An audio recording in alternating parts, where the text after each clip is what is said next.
好来，乡亲啊，即摆这个时节的鱼啊，就是龟头岛上多。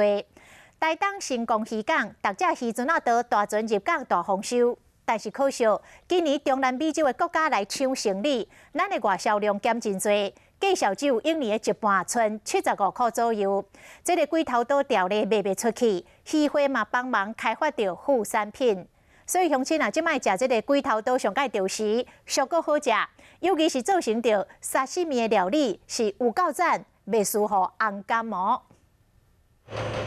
龟头岛搬上花，台东的成功渔港透早就有够无闲。即摆正是龟头岛的产季，每一尾拢是有够肥、有够大尾。虽然卖少的船拢是大丰收，不过这渔民却是无什么笑容。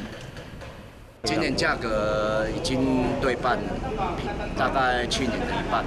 原来是因为中南美洲国家竞争影响，加上大盘蹲进行2年渔会，会日的这计小煞剩一半尔。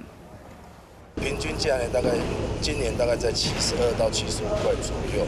计小以船年每公斤200几块，一直落价。不过渔民共款对家己的产品有信心。冬天这过来多个肥，这沙西米真袂输红柑啦。